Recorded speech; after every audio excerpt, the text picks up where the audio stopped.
Welcome to the Free Birth Podcast, a supportive space for people who are learning, exploring, and celebrating their autonomous choices in childbirth.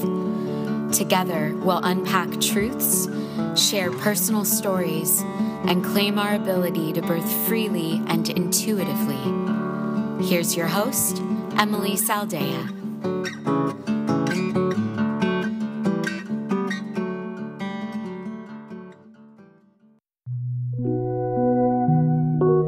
Today on the show, we have Kiara from Queensland, Australia. She tells her story of first having an induction with her twins in hospital to a birth center in hospital with her next. Kiara then describes the impact a miscarriage of a second set of twins had on herself and her family that ultimately led her to free birthing her last baby, Percy. Kiara shares how her faith both tested her and carried her through to having the strength and trust to birth Percy at home with just her family.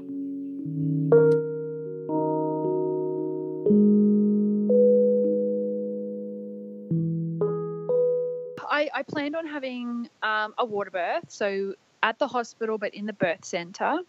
I didn't really explore any other options. I just don't think I was ready for that. I was still, I don't know, just new to embracing the whole experience, I guess. Even after having a fairly, being confident in what I did the first time, I think part of me, I don't know, because I had the epidural, because I was induced, I didn't know what it was going to be like to do it naturally. So I still had a lot of concerns and just didn't know how I was going to go. I didn't have complete confidence.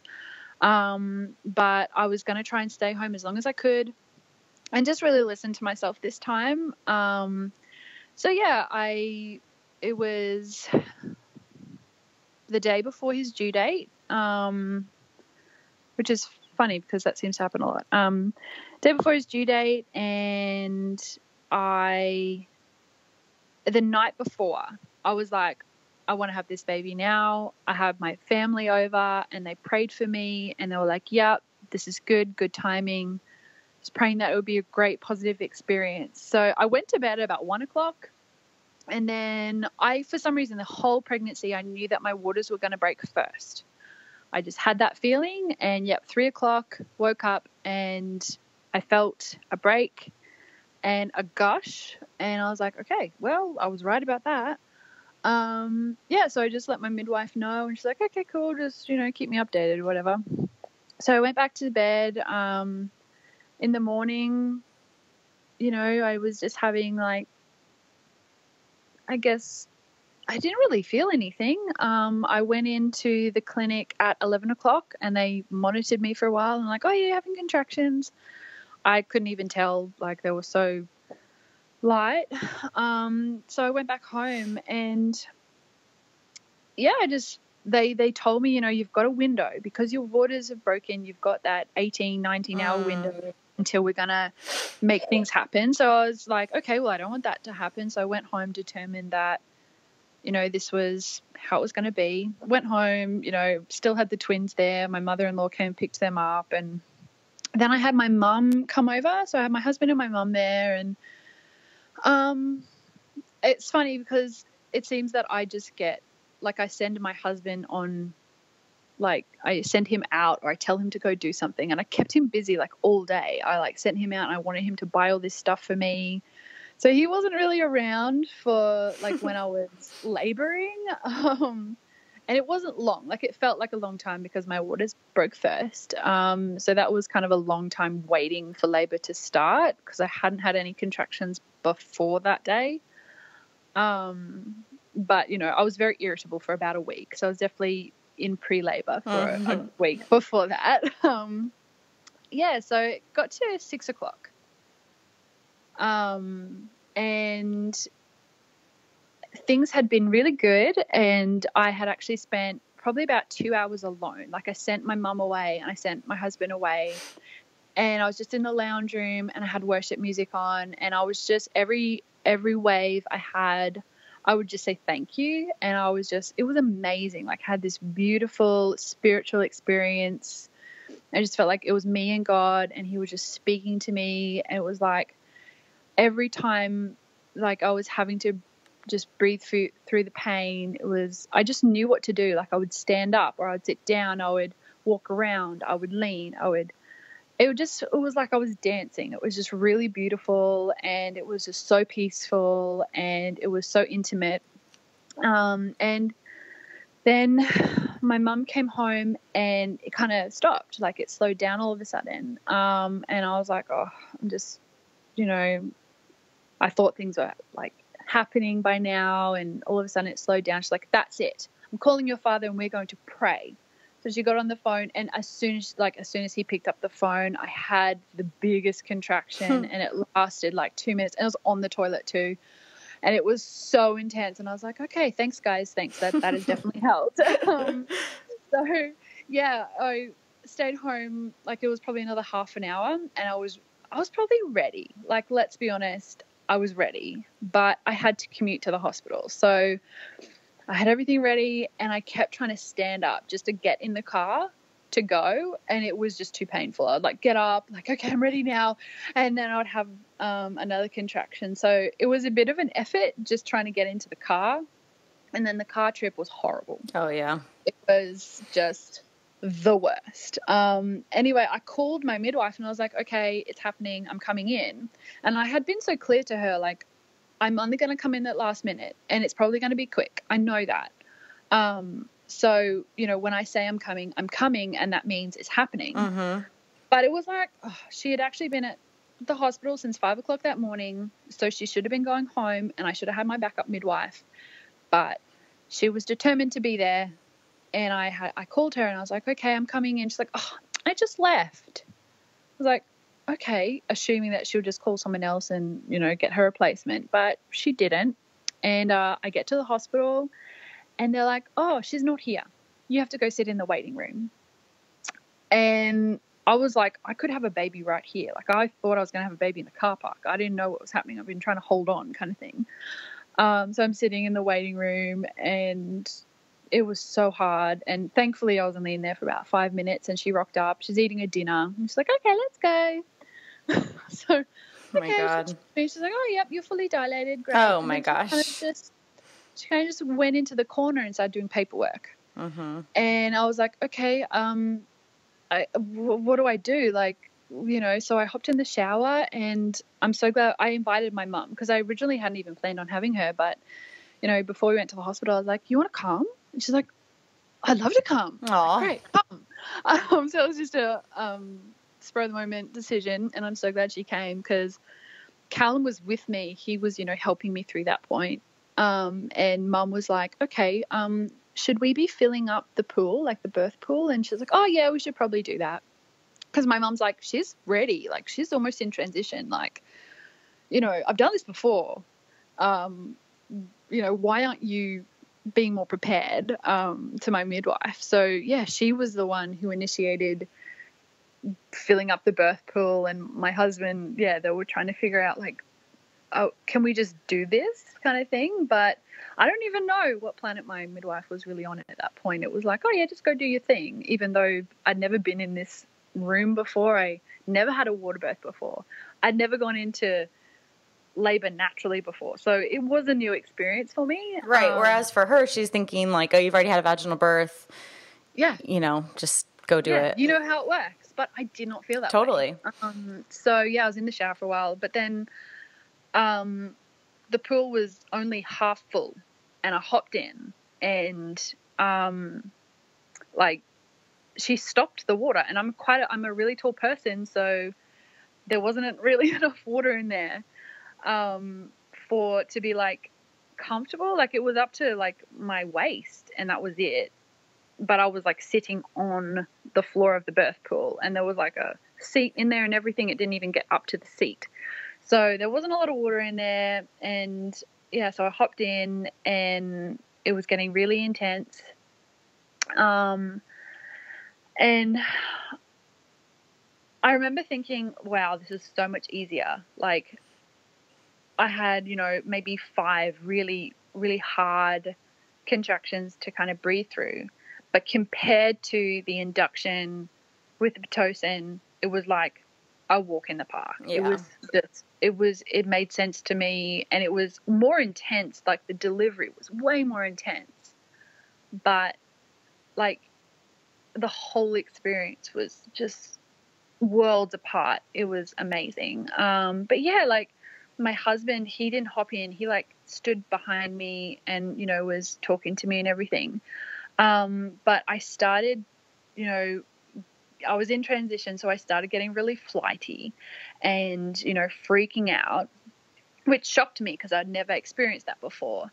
And you know, my midwife ran over. She actually realized at that point I'm in the pool, like starting to really bear down and make noise. And she ran over like, oh, you're actually going to have this baby now, even though it was pretty obvious to me and everyone else that was what was happening. And she finally caught up.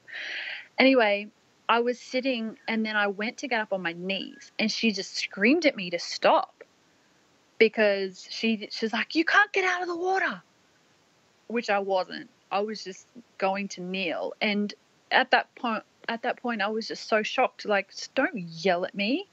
Like, it felt like I was doing the wrong thing, and I was just ready to do that. And then she's screaming at me. So that really affected me. Mm-hmm. But yeah, so I had to sit back, and because she hadn't put enough water in the bath, my husband actually had to like hold me up.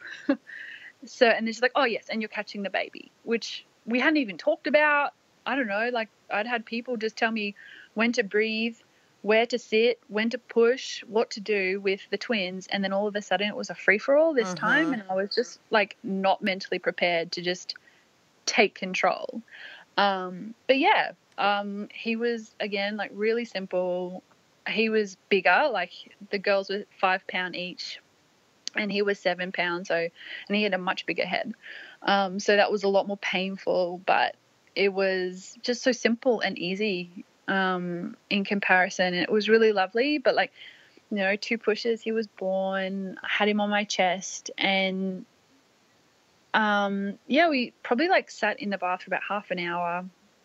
The placenta hadn't come yet, but it was cold. Like, we were sitting in this almost cold water at that point, and my midwife was still busy just doing all this other stuff. Like, she was yelling at my mum to video it, and I didn't want any photos, and I didn't want it videoed. And she said to my mum, if you don't video this, I will.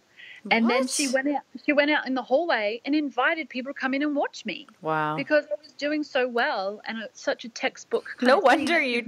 No wonder you chose free birth. Yeah, it's like, come in. And I'm like, I was just there like trying to do my thing, and she's just running around telling all these people about it. And like, as soon as he was born, she disappeared. I don't even know where she went. I'm pretty sure she'd taken my mum's iPad and was showing people photos and the video, because she was so stoked. And she's like, Kiara, this was the most beautiful birth I've ever been at. And I take that, like, great, thank you, that's wonderful. But seriously, you're like, literally, you were the only part I would change. Yeah. I'm like, I'm paying you so much money right now to just be here and just do your job. And just right now, messing it up. I don't even know. So, it was hard. And like, yeah, I didn't know any better. It was great. Like, I would, you know, talk about it afterwards, and I would go, like, I shouldn't really be negative because everything went so well, right? Like, people would go, oh, but you got what you wanted, you know. Kinda. Don't look at it that. And I just feel like, but it wasn't, it just didn't feel right to me, you know. It made me feel uncomfortable, and I still didn't have that amazing experience. Like, it was amazing at home, and the second that I had to leave, everything got hard. And everything was like having to worry about someone else and what they were doing. So I actually, after that, I was so nervous to ever have children again. Like, I don't want to go into that. I don't want to have to do appointments. I don't want to have to do all that. Like, it just stresses me out and I hate it. So, you know, I just put it in the back of my mind. But I fell pregnant another 2 years later, pretty much on the dot, 2 years. And this time I just wanted to stay away from a hospital. Yeah.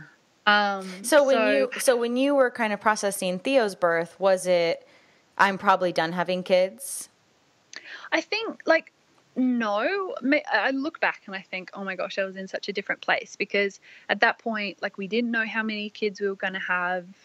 And, you know, we don't like setting things in stone. Like, I know that I don't know what's best for me sometimes, and I'd always pray about it and really believe that God would guide me in those decisions. And yeah, after him, I just couldn't even imagine having any more after that point. And I was like, you know, is our family complete? What's happening? Like, I'm only 22 at this point. Like, that's a very definite and early stage to be just deciding we're not having any more. But, you know, that was a really big transition in my life, having a third child, because the twins, they were really simple, easy babies. And two, I kind of felt like two was pretty easy, honestly. Like, even having twins, that's what I knew. I grew into that quite simply, but three was a really big change for me. And he's just this ball of energy, and he was like that from the very beginning. And then that, as well as having two toddlers. So it was intense, and I think that kind of just put me in a place where I didn't really want to think about having any more. So then you become pregnant again, and your first thought is not going back to the hospital. Yep. And I just didn't know what I wanted, but this was actually my third pregnancy, but I actually miscarried this one. But it actually was the experience that cemented what I wanted. So it was a really traumatic time. Like, I fell pregnant. I found out I was pregnant the same day that we actually got a notice that we had to vacate our home. Whoa. So it was like a really, really stressful time, but it was such a blessing, and we were so excited. But we moved in with my in-laws, and 2 months later, I started bleeding. So I'd had this really stressful time, and the whole time I felt really protective. Like, I didn't feel like anything was wrong, but I just had this real, like, urgency to just be praying protection and, like, just to stay away from the hospital. And, like, it was like I was just guarding something. I don't know. So, yeah, one afternoon I started bleeding. I'd had a really stressful day. We had just a horrible experience those first 2 months of leaving the house. There was a lot of bad things had happened, and the kids weren't coping well, and it was just like a lot of bad things in a really short amount of time. And ultimately, I really feel like that's what did it, the stress. I just couldn't handle it anymore.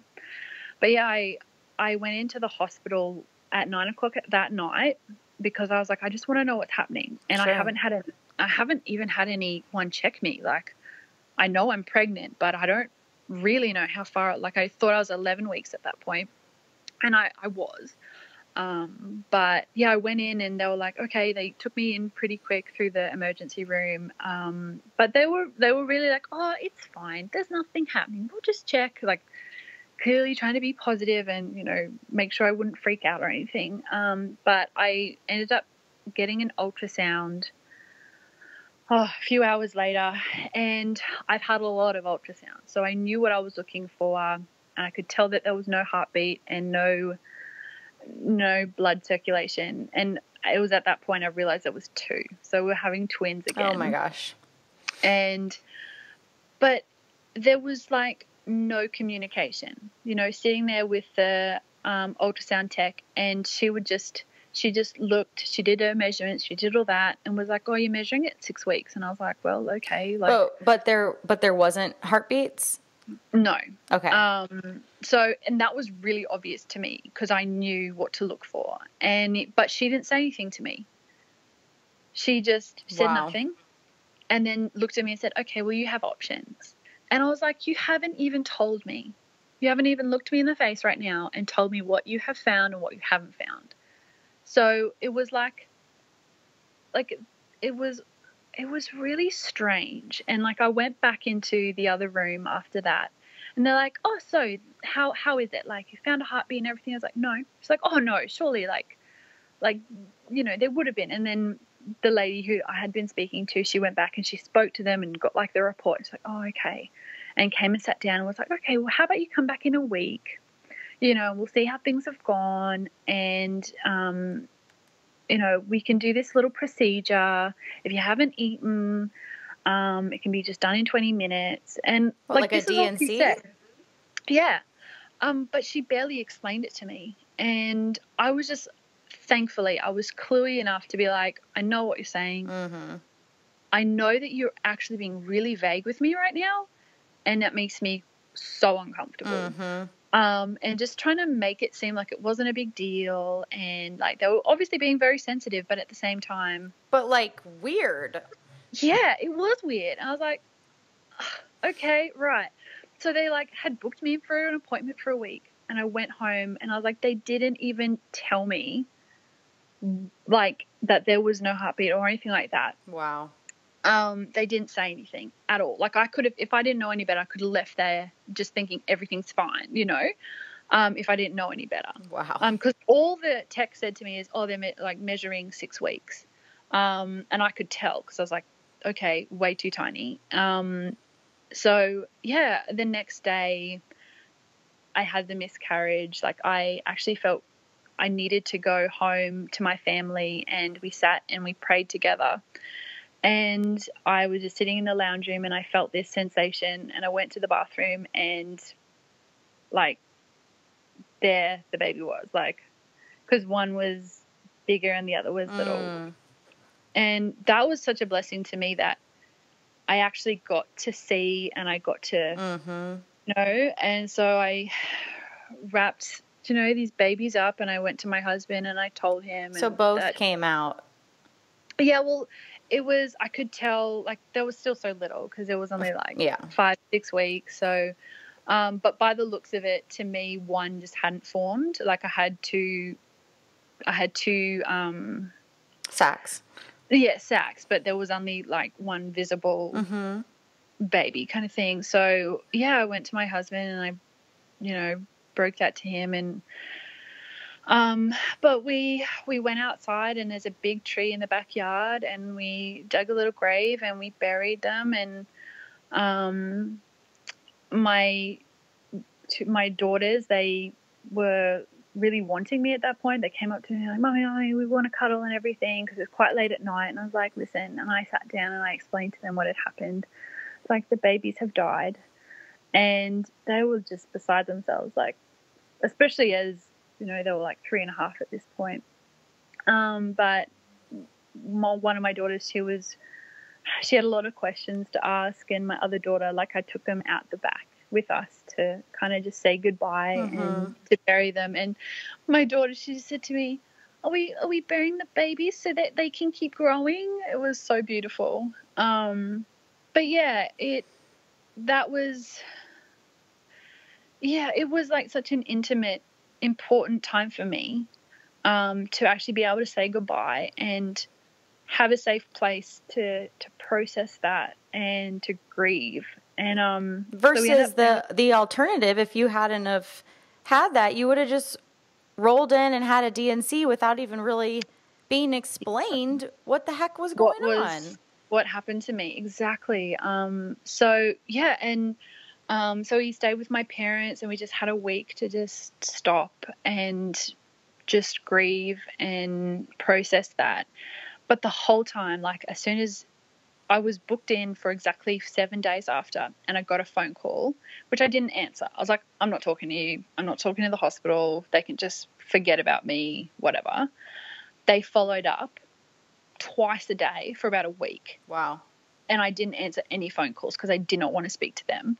But they kept calling me. And the last phone call, I got a message, and she was like, we have tried to call you. And she just, like, the tone in her voice and the way she was speaking to me, I was just appalled. It was like I was really inconveniencing them, and I was like they're entitled like to trouble. access you.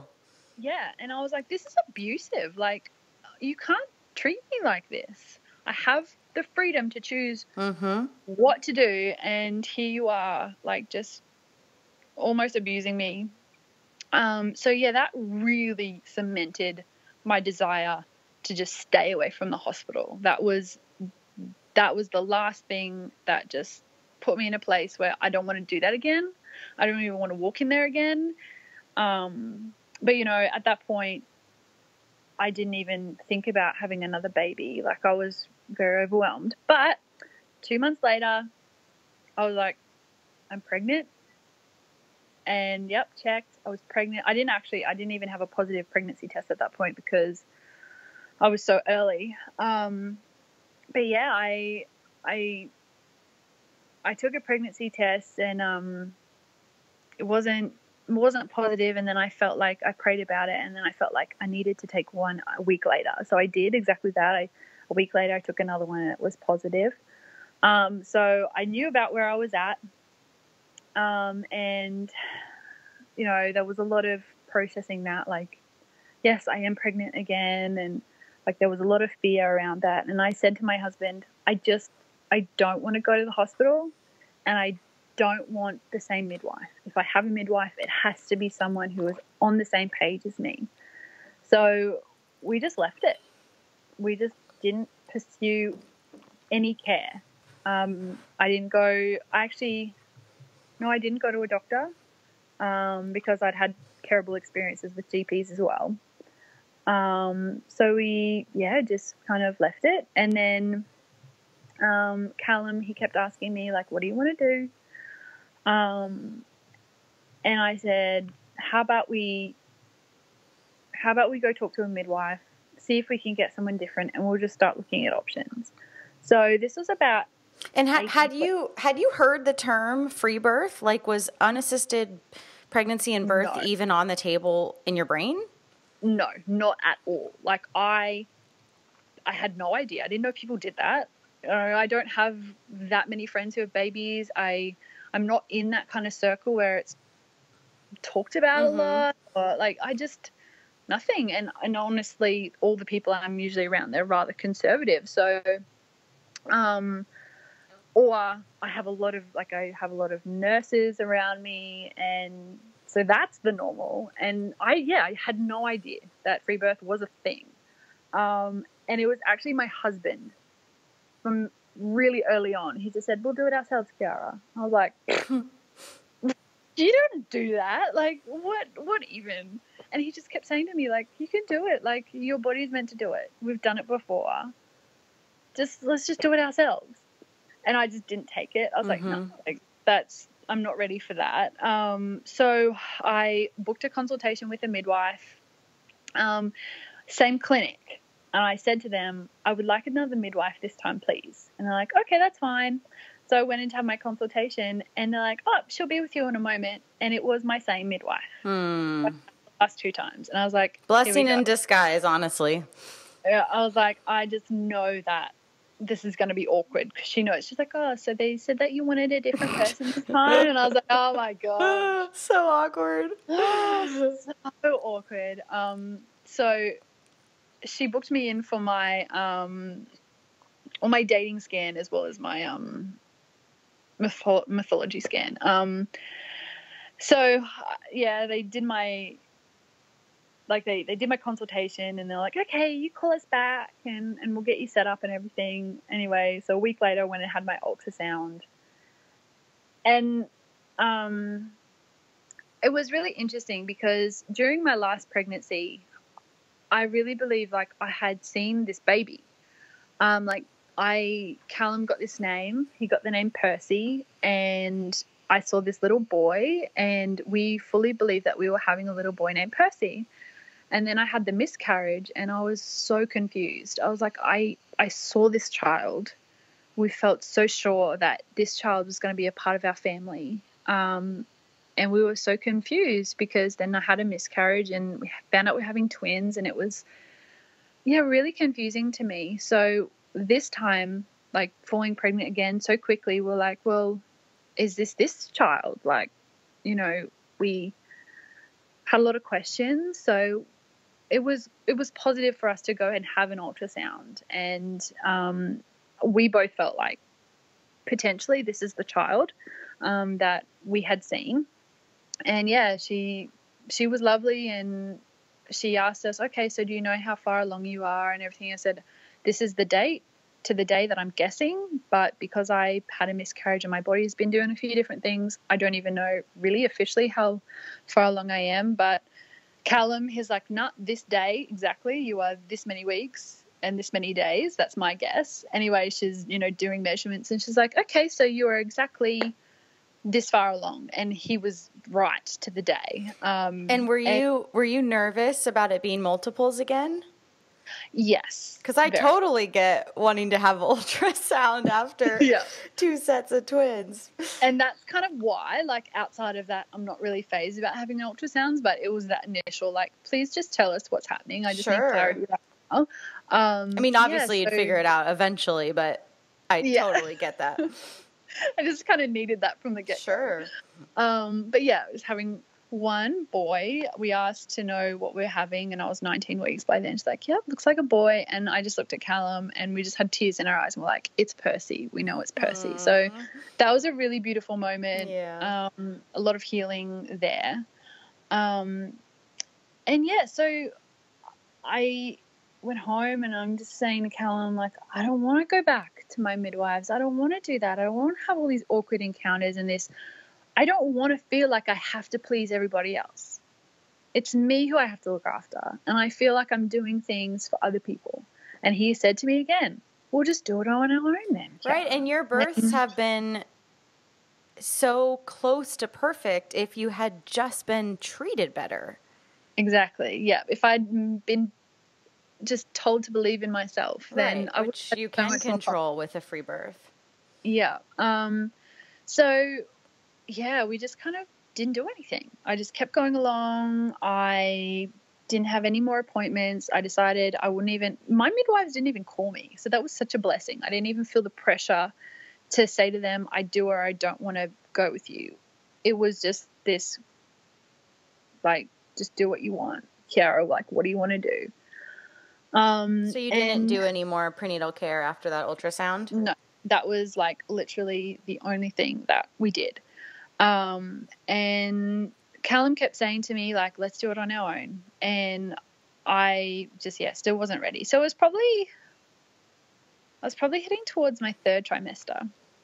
And I still was like, I still didn't know what to do. And he was like, that's it. So he just did a Google and just found all these stories of women who have had unassisted and free births, and he just read some to me. And I was like, wow, that's amazing. And it's like, see, Kiara, you can do it. And he was just amazing. Like, he was so sure, and he was so confident. And you already did do it. Like, your midwife was a nuisance. She didn't do anything that helped you. I mean, you could have easily had Theo as a unassisted with your family. Definitely. And he kept saying that to me. It's like, you didn't need her last time. You did it on your own. And and while that was annoying because you paid a ton of money to have her there, it gave you it was like that in between to help you have the confidence that you could do it on your own because you have done it on your own. So I was like, okay. But it was just really interesting because we still hadn't moved. We actually at that point were living with my family. So there's 9 of us in a rather small house. We all as a family still now are in one room. So there's 6 of us living in this quite just like double-sized bedroom. And the thought of having a home birth, and they're renting, so they don't even own this house. And we just kind of feel like we're squatting in their home. So I couldn't even believe like having a baby in that environment. I was like, oh, surely not. Like, there's all these people around. I'm gonna disrupt everything. Like, you have work and you have school and everything, and here I am like trying to have a baby. Like, how is that gonna work? And there's not much space. Like, there's a lot of people in a small house. So I was like, where am I even gonna have a baby if I have a baby here? So I was stressing more about that. Like, do we need to move? What are we gonna do? Yeah, but I decided I would embrace doing it on our own, and I came across Indie Birth, and I started listening to her podcasts, and she really, that just really challenged me, and I was like, this is so what I believe. Like, I feel like I do need to question things, and I know it's more of a spiritual experience over a physical one, and I'm sick of having to please other people or just answer to people and not just take control myself. And I knew at this point, like I just always felt like I'd see these women and they had this motherly instinct and they just embraced it, and I hadn't yet. Like, I was a mother of 3, but I felt like I just hadn't really tapped into that yet because I was afraid. And I think a lot of it was me transitioning into motherhood so early in my life where I hadn't expected it. And I was still kind of like keeping that at arm's length. And the idea of having this really intimate experience where I had to fully embrace my womanhood and my motherhood, it intimidated me. Totally. And, like, am I ready for that, you know? Well, and it makes, going back to what you said a minute ago about it being a spiritual experience more than a physical experience, I feel like maybe that's actually a choice. A lot of people, I don't think, experience birth as a spiritual experience, and it's very much like, let's just do it. Let's just get it done. Yeah. And it's not like this big event necessarily, particularly, hospitalized, like the classic scheduled C-section or induction or whatever. And it sounds like, and it has been for me as well, like part of settling into this free birth concept, and like you said, with the podcast and being challenged and really kind of doing the work on it, is you can make a choice to step out of that and say, this is a spiritual experience. I'm going to treat it like one. And then there's like, you open that door and there's so many new things to sit with and deal with and, pray on and learn about yourself and your family. And it was amazing. Like, just having all these options all of a sudden and actually being the one to make those decisions. So it really challenged me on my faith, because Callum said to me, he's like, we have this faith that we base our entire lives off. Why would we go about this any different? We believe that we are created for this, and,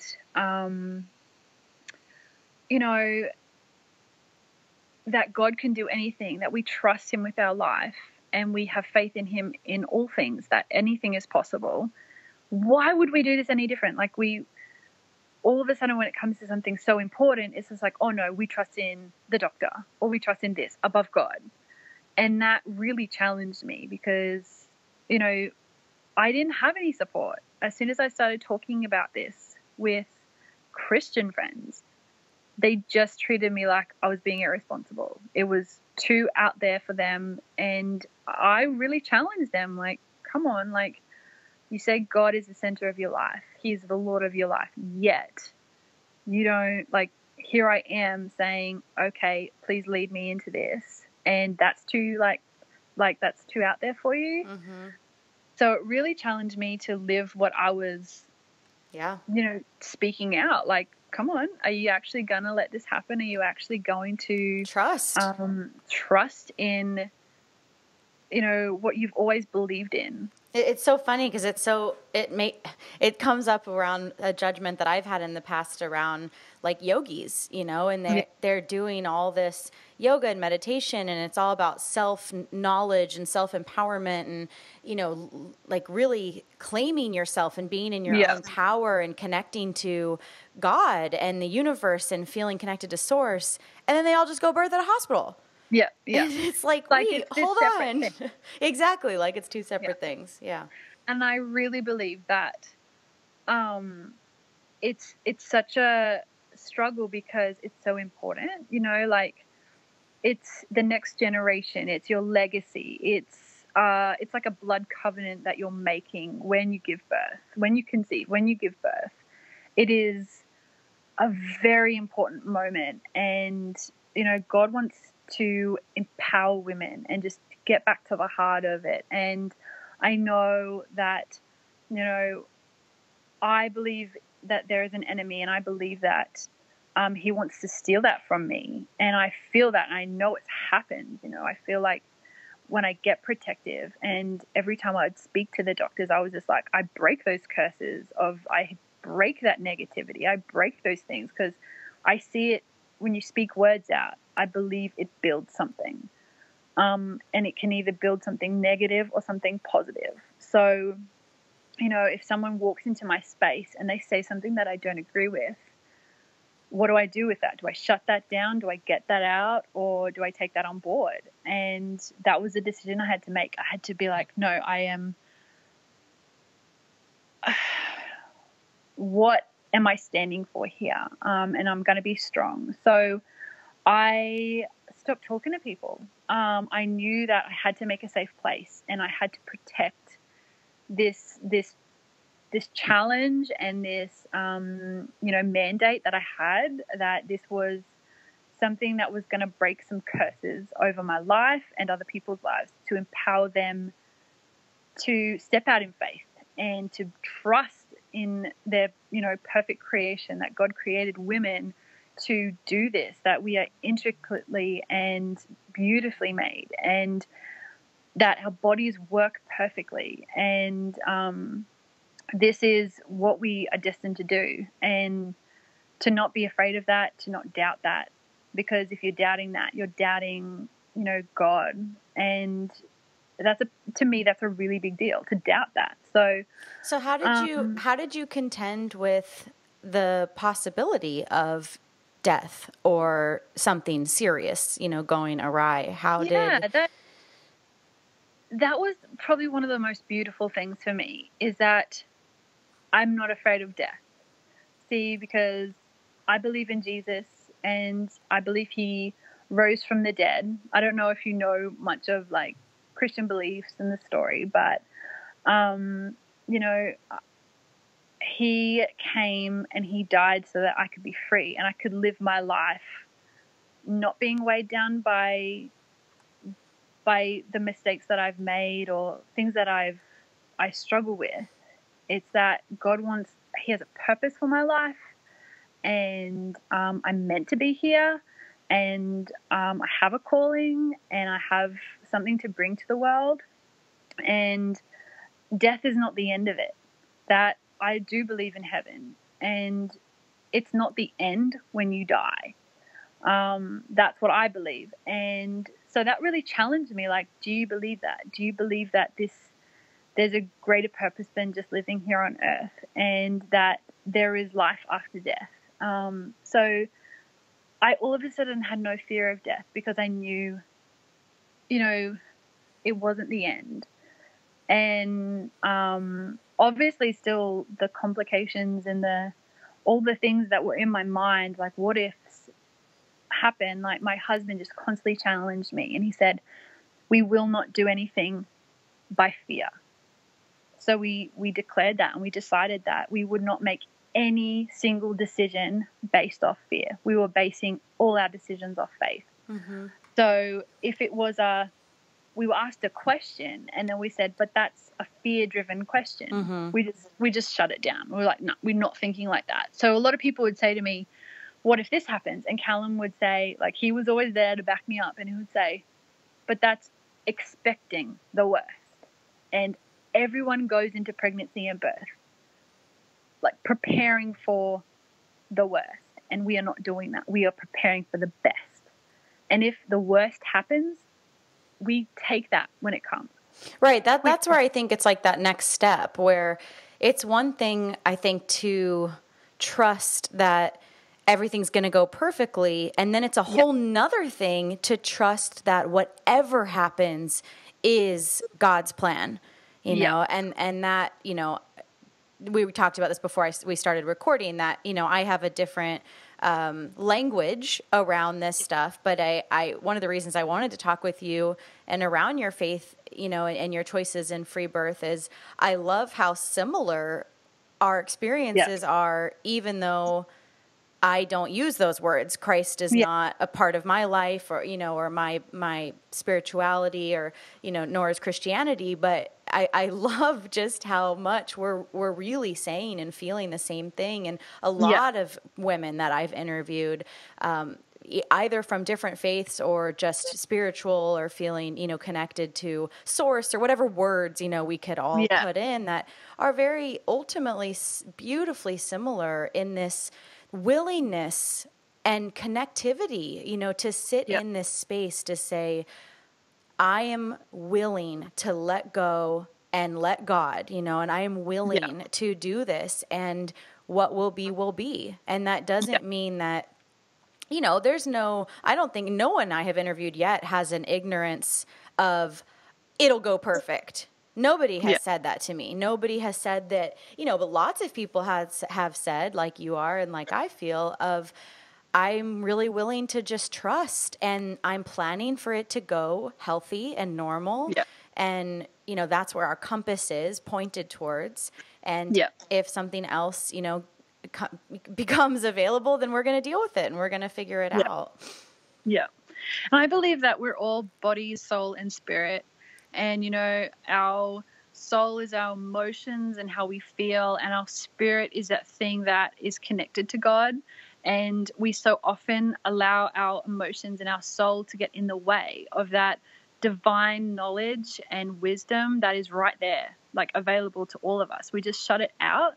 And so I decided, I would go into it believing I was going to listen to my spirit, not my soul. Well, and there's lots of women or people, there's lots of people who do not agree, who just straight up, like one of my best friends in the whole world is diehard atheist, and she does not believe in spirits or energy or souls or any of this stuff, so I can't get very far with her because it's all brain, it's all cerebral, and it's all science, and it's all it's just one certain operating system, whereas for me there's a lot more creativity there, and this element of trust, it really deeply comes from a space of feeling a connectivity to a greater source of energy. What compartment we put that in has, as we know, mass variety. But that is kind of the fundamental, connecting piece with a lot. I mean, I haven't interviewed anybody or met anybody who's free birth that's full on atheist. That would be interesting. If someone's out there hearing this, please contact me, because it does seem so fundamental to these choices to say, because of my trust, I have the courage to opt out of this medicalized system. Yeah, definitely. So I guess. So tell me about the birth. Well, it was probably like 2 weeks out. I was feeling great. I was like, yep, I have embraced this. This is happening. But what I had done about a month before, it was really interesting because I had to be so in touch with myself. I spoke to God constantly, and I said, Holy Spirit, show me how everything's going, because I had no one telling me anything. I didn't have a doctor saying, you're doing great, wonderful. It can sometimes be as simple as that, like having, they told me everything's going well, so I'm going well. Mm-hmm. I didn't have that. So I was you have to validate yourself. I have to do this. And so I got my husband involved, and I was constantly getting him to do belly mapping. And, I still struggled. I still had those moments where I was like, is everything okay? Of course. And then I'd stop myself and be like, yeah, it is. And I would know if it wasn't. So probably a month, maybe even a little bit more, I didn't leave the house. I was like, I became a hermit, and I let myself. I embraced it so much. I was like, I'm not going to do the normal. I'm not going to go out and be busy. I'm not going to have these expectations to go and see people or tell people what's happening. I am going to be here, and I'm prioritizing myself and my family. And I'm going to go about it from now until afterwards, and however long it takes for me to be ready to enter back into the world. I just I took every opportunity to just have alone time, and I would just listen to podcasts when I had doubts. I would say, God, just lead me to the right information that's going to bring me encouragement. And I would feel prompted to go on like a website or listen to a podcast or go on Instagram or something. And it would just bring an immediate source of comfort to me. Oh, yeah. Every doubt I had, there was something to counteract that in those moments. And I just thank God so much that yeah, he knew me and he was there for me. And I grew in my understanding. That was the most empowering thing, actually starting to learn about, like, I knew about birth. I'd experienced birth, but I didn't know about it. I didn't truly have this wisdom that it was mine, that I gained myself. And I had that just internal, it was just that natural, it was ingrained in me. Mm-hmm. You know, I know how to do it and it makes sense to me. I was finally embracing that. And so in the weeks leading up to it, I was positive that I wouldn't go very far. I kind of knew that. And I just prepared my stuff. It was so uneventful. You know, I just had a few supplies here and there, and I didn't make it too complicated. Like, people would say, like, oh, well, what do you have to get ready for it? And I was like, what do you mean? Like, it's just having a baby. Like, I just need somewhere to do it ultimately. And it was interesting because every time I'd pray about it, every time I would think about it, I would see our bathroom. And I had planned on not having a water birth or anything like that, just because, like, I know a lot of people who have home births, they get the pool, and we just didn't have the space for it. And I didn't know how we were going to make that work here. So we originally had decided to do that, but then we decided not to because my husband was trying to get organized. I was like, you know what? Let's just not worry about a water birth. We'll just do it in our room, and we'll just do it like that. But it was funny because every time I imagined giving birth, I had the picture of our bathroom. And I was like, well, that's weird. I'm not going to do it in there. There's not enough space. I'm not going to have a water birth. I'm going to do it in our room. But yeah, so it was probably a week. I was getting irritable and I could tell it was going to happen soon. And I would go to bed every night and I would feel these, you know, I would feel cramping, and I was like, oh yeah, okay. And then I'd get up in the morning and it would go. So it was Tuesday night. I had people praying for me, and one lady in particular she felt to pray that I would get everything I wanted, that I would have all the desires of my heart pretty well, in regards to labor and birth. So, you know, I took that. Anyway, the night before, it was like, I wanted some food. So my husband and I, we just kind of like took a moment, you know, the last kind of like moment we could alone. So we just went for a drive, grabbed some food, came home, and I was like, I'm really sensitive to light right now. So I think I just need to be in a dark room. So he went on, like, after dinner, he just went and did his own thing, and I went and had a bath. So I just put worship music on, and I just had, really long, like probably an hour, 2 hours. I think I might have just fallen asleep in the bath. And I just felt myself just relaxing, be like, okay, just stop and just let this happen. So went to bed that night feeling like fairly consistent cramping. And I was quite restless all throughout the night. I woke up at about 6 o'clock in the morning and same thing. So I was like, okay, cool, it's continued. And the kids all came in bed with me and they had a big cuddle, and it kept happening. So I was like, okay, got up, got the kids breakfast, and I knew, I was like, I'm going to have a baby today. I'm going to go back to bed. So I live with, like, at that time, my mum and my two younger sisters who live here. They were on holidays from school and work. So I sat the kids at the table, got them breakfast, and I just walked out. I didn't even tell my mum. She just had to, like, oh, wait, I'm looking after the kids now. I just came back to bed. I put my phone in another room, and I just slept.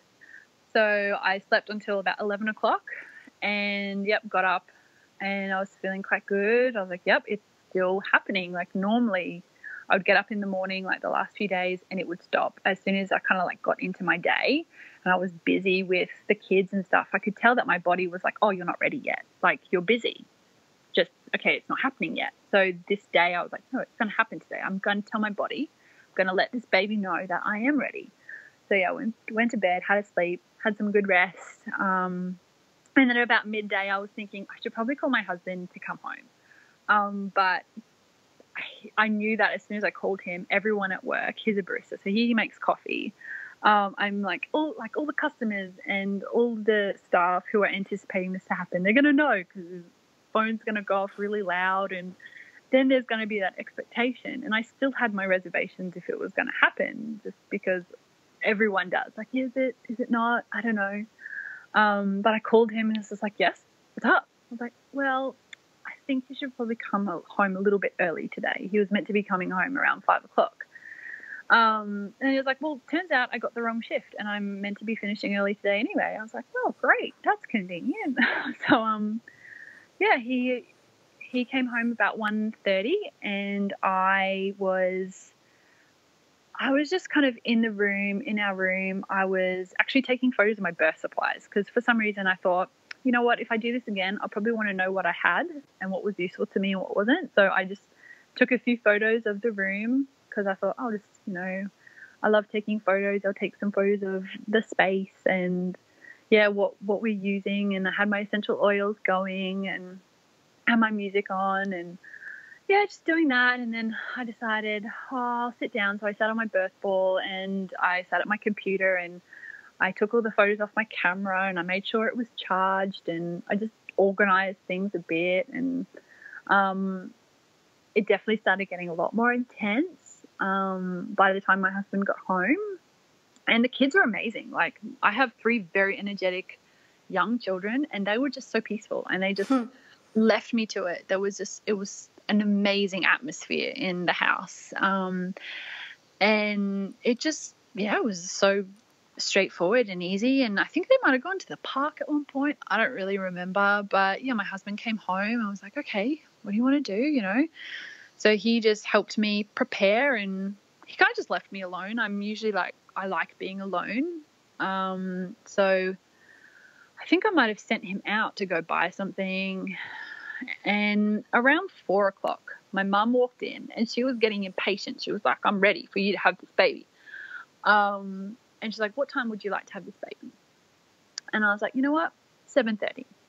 But all right, we believe in you having this baby at 7:30. It's just like, that's a little while. Like, that's still a while away. You don't want to have this baby quicker? And I was like, no, 7:30. So it's like, okay.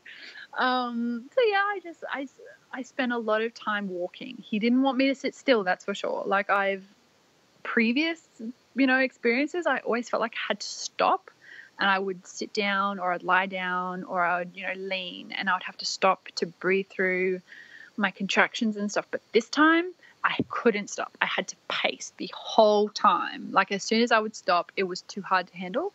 And I was just pacing up and down a room. And I was just declaring that everything was going perfectly and he was well and just thanking God for such an incredible experience. And about 6:30, my husband, he was like, I said to him, I'm hungry. I'm really hungry. You get really peckish or whatever. I feel like I get hungry before it gets really intense. So I sent him out and while he was out, probably about half an hour later, I went into my mum and I was like, the kids need to go to bed right now. She's like, oh, okay. So tucked the girls into bed. They actually slept in my parents' bed because I was in our room. And Theo, he was really quite upset because usually he has hugs, like he will have a cuddle to sleep every time. So I was like, I don't know how he'll go. And he was quite upset. So I told them, bring him into me. And I was sitting on our bed and I was just leaning on my birth ball and he just came up and he sat on my lap and had a cuddle and then he lay down on the birth ball like in front of me and I just rocked him to sleep. And that was a really beautiful moment for about 20 minutes. I just spent with him and I kind of just, I wanted to just kind of have that time with him while he was just the youngest at that point. Yeah. And it was really beautiful and he just fell asleep and I'm having contractions during this time and I'm having to make sure he doesn't fall off the ball and I'm just breathing through it. And then my mum came in and took him and at that point it was getting really intense and Callum still wasn't home. So it'd been about 40 minutes him not being around and I was like, he's got to get home soon. So I said, God, I am not having any more contractions until Callum is home. I cannot do it. So I sat on the end of I kept sitting on the end of bed and I did not have a contraction at all for 15 minutes. And then I heard him open the door and I felt a pop. Oh my God. And the moment he stepped foot in the house, my waters broke. And I got up, I'm like worried about it going everywhere, and I'm standing on carpet. So I walked over to the other side of the room to grab a blue pad to put down on the ground, and I stood on that so I didn't get any mess. And I stood on it and just went everywhere. And then he opened the door, and I was like, "We're ready to do this." Oh my God. So I was like, "Oh, okay." So I was like, "Well, I guess I have to have a shower or something because I'm just saturated now." So, and I wanted to go to the bathroom. I was like, I need to go to the toilet. And he's just like, "Sure, it's like baby." I was like, "No, I need to go to the toilet. I have a bowel movement for sure." He's like, "Okay." So we made our way through the house. I had to stop about 2 times on the way to the bathroom. And it was getting really hard, and I was starting to get really agitated and quite painful. So I went to the toilet, and I had a pad on because I had a show that afternoon, and it was green. So I had meconium in my waters, which had never happened before. I had only ever had clear waters before, and I kind of sat there and I was like, okay, all right, how do you feel about that? And I was like, no, everything is fine. There is nothing to be alarmed about. The baby is fine. You don't have to worry, just because this is something that would normally alarm anybody else. So I felt peace. So then I was like, okay. So I went to the toilet, and then I made my way into the bathroom, and I just hopped in the bath. Like, I was just really, really feeling it at that point. And Callum just turned the water on, and he just poured water over my back, and I was kneeling, and then I just started shaking just uncontrollably. And I lay back, and I just got him to fill the bath up a little bit more. And I was just beside myself. Like, I was in transition, and I didn't even realize it. I was like, I don't know how long I can do this. And I was getting really emotional, and I'd never been vocal before. And I was just like groaning and crying and just so emotional. And it was so freeing just to be that way. Like, I had been so self-conscious in the hospital and with other people, and it was just me and my husband doing this together. And I did what I wanted. I wasn't scared about just being myself and letting it rip. And I had no care in the world. And my 2 younger sisters, who are 16 and 14, they were in the other room hearing this, and they're like, "Oh my gosh, is she okay?" But yeah, I was just on the side of the bath, and I'm like, God, just help me through this. Like, I just want the pain to go, because I had quite bad back pain, which I was quite mad about. I was like, I didn't want back pain. I had back pain with the twins, and it was horrible. I didn't want back pain this time. It was like, it's a sacrifice you're making. This is such a beautiful thing. You are putting your life on the line for your child, and it is okay to feel pain right now. And I just embraced it, and I was like, fine. So yeah, I was kind of like holding onto the bath, lying on my left side. And I was just kind of getting worried that this was going to last a while, because it had been such an uneventful day, and it only really started getting intense just then. And I was just looking at my husband, and he's, just looking at me like, "You're doing so well. You're amazing." He's got tears in his eyes, and and I wasn't really saying anything apart from, "This hurts. This hurts. Like, this sucks. I'm in pain." And he's just like, "You're doing amazing." And he was so unfazed. Like, nothing shook him. He wasn't like, he wasn't worried or anything like that. And then I felt like I was like, just let go, just let go, just embrace it. So I was like, fine. And I just rolled over, and I delivered his head.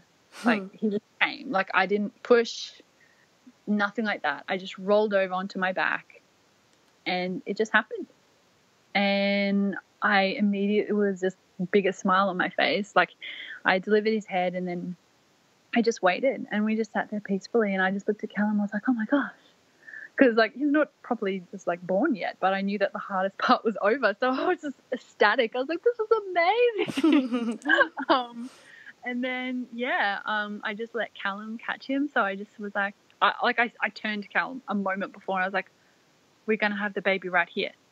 we're going to have a water birth, like, get ready kind of thing. And I didn't even say anything after that. I just rolled over and he just had to be ready.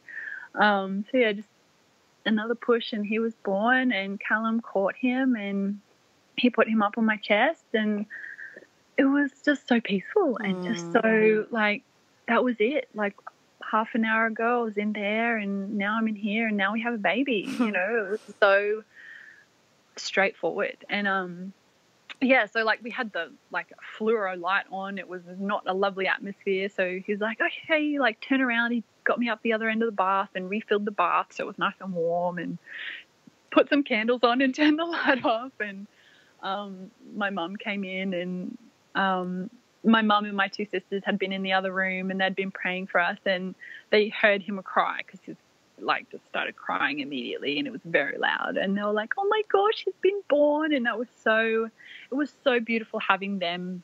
Like, they weren't there, but they were a part of it, and you know, they're young, and I just really hope that this experience has helped them prepare one day for sure. their own experiences, and that it wasn't fearful for them, that they were able to just be really blessed by that. So yeah, they came in, they just quickly said hi, and I wiped his face because obviously he was covered in meconium and everything, and he was fine. Like, I felt really good about how he was doing, but he was he was crying a lot. None of the other babies had cried so much when they were born. So I was like, I felt concerned, like, is he okay? And obviously I didn't have anyone else telling me that. So I had to talk myself through that, and I had to really trust that I knew what to do. So I just wiped his face clean, just to make sure he didn't have any in his eyes and stuff. And I saw that there was some blood clots in the water, and I was like, oh, okay, what's that about? Because I'd never had that before either. But Callum left the room, and like, he came in, he took a photo, and then he was so excited to like weigh him and measure him and everything. So he had gone in our room and he was getting everything ready. And I sat with Percy for about half an hour, just me and him on our own, just having skin to skin. And I just got to rest. I just sat there and was like, wow, this is amazing. And it was, so I had him at 7:27. So I had said I want him at 7:30, and I had him exactly 7:27. And yeah, so we sat there for a while, and at 8 o'clock, I delivered the placenta. And about 2 minutes later, he latched on and he started feeding. No, actually, it was the other way around. He started feeding, and then about 2 minutes later, the placenta was delivered. But it had like torn open, so it like just came out in like it came out in kind of like one piece, but it wasn't attached, so it wasn't all in one. And I immediately was like, oh no, like, what do I do about this? And all these concerns rushed into my mind. Like, I've only had such like perfect, straightforward, you know, deliveries up until now. What am I doing with this? Like, should I be concerned? And it really like plagued my mind. Like, what if there's some still there, and all those questions that I had. But I just, sorry, my husband's back with Percy and he's crying. Might have to feed him. It's okay. Yeah, but I felt peace. I was like, you know what? It's okay.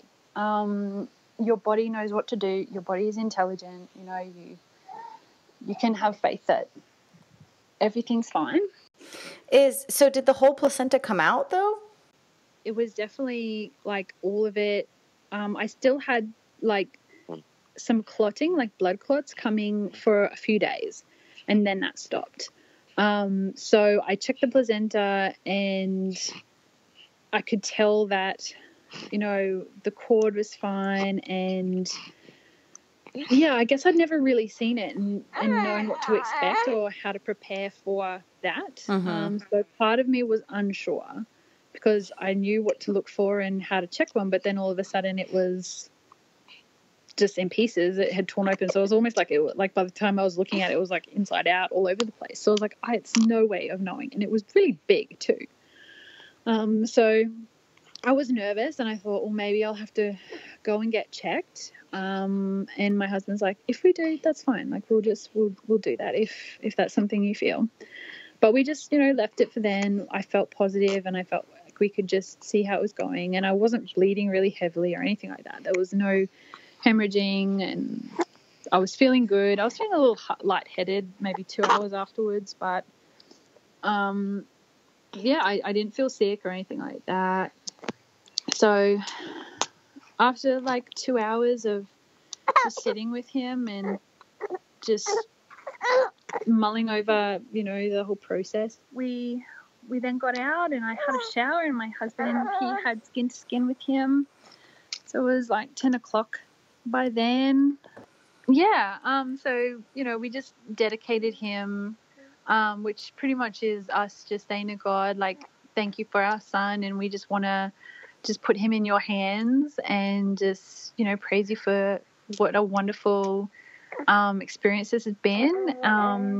So that was awesome. Just having that time as a family, just to celebrate that and not have any intervention there. Mm-hmm. And then Elsie, my eldest daughter, she woke up and she came in and she met him. And then about 15 minutes later, Theo, he woke up and he came in and met him. And then another 10 minutes later, Milo woke up and came in and met him. So it was just like beautiful, beautiful procession. Time to introduce them all and just kind of like, this is our family now. And like when I had put them to bed, I said to them, when you wake up, you're going to have another baby brother.